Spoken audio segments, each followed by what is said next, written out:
The United Nations has proclaimed 2025 as the International Year of Cooperatives. Indeed, our province knows all about them. And this morning, our Mike Siona is at the Diefenbaker Canada Centre checking out a new exhibit. Good morning, Mike.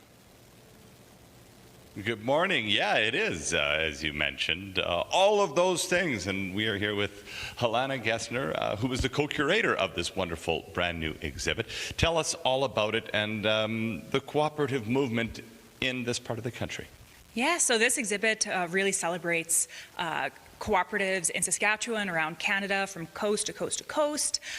Celebrates the community aspects of it, the economic development for member partnerships, and then really focus on local examples in Saskatoon too. And I love that. Now, it seems like, I mean, I was kind of floored when we were getting ready for this and we had mentioned, you know, the international year of the cooperative is 2025, because it just feels like such a Western Canadian rooted thing because there's so many different examples of it. What are some of those examples that we're seeing and living in our part of the world?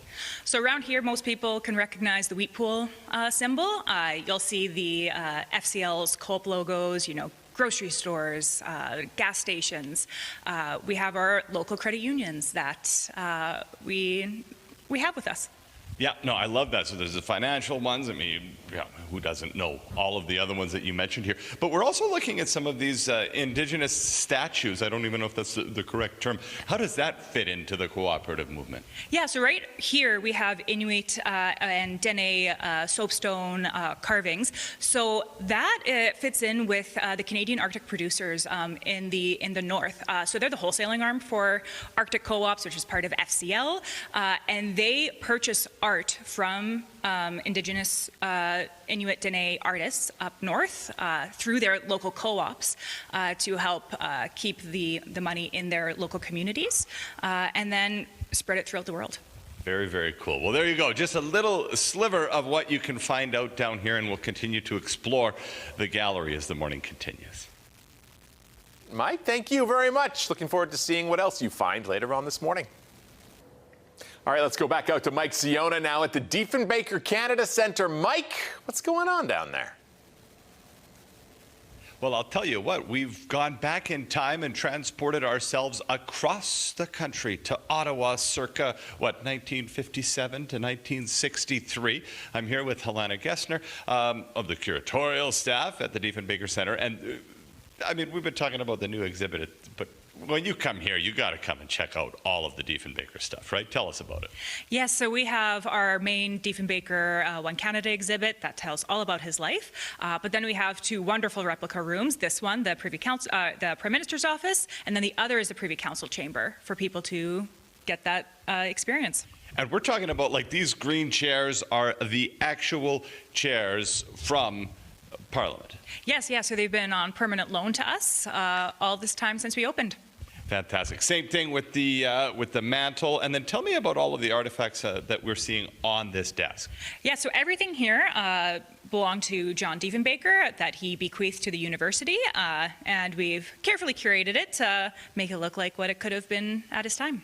I love that. Now, right down to every last detail. I mean, even the crown molding on the ceiling is an exact replica. Yes, taken molds from the building and brought here to recreate the ambiance of it.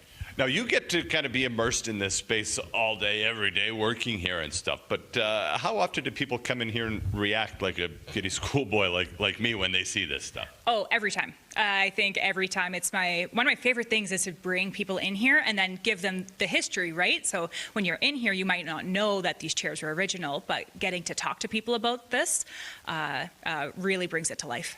Very, very cool. Well, we're going to keep talking about everything going on down here, including some details on Family Fun Days that you're going to want to stay with us a little bit later this morning to get the details on that.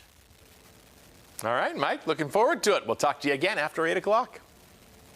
All right, let's head back out on the go and find Mike Siona once more at the Diefenbaker Canada Centre. Well, sadly, our time at the museum is coming to a close, but not before we talk to Helena Gessner one more time, and we're talking about Family Fun Days here at the Diefenbaker Canada Centre. Give us the details on that. So we started that to really be able to engage with intergenerational families so that people can bring their grandparents, themselves and their kids in to engage with the exhibits, not just to wander around and look at it, but providing them with activities to do and then have something to take home. Very, very cool. When is the next one coming up? Our next one's this Saturday, 12 to 4:30. So yeah, we're really excited to bring these families in to look at community powered. Fantastic. I love that. And we are talking about that community power, the cooperative story. We're standing here in front of a silo and talking about the agricultural co-ops. And I mean, it just really does hit home here in Western Canada, doesn't it? Yeah, so if you think of, like we said before, the wheat pool, if you think of Vico, chocolate milk, that was a cooperative product. Things like that. Yeah, I love that. We're looking at this whole display with the home of co-op member and the UFA, and there's your wheat pool variety tests right there. I mean, it is truly rooted in the province, and this exhibit speaks to that.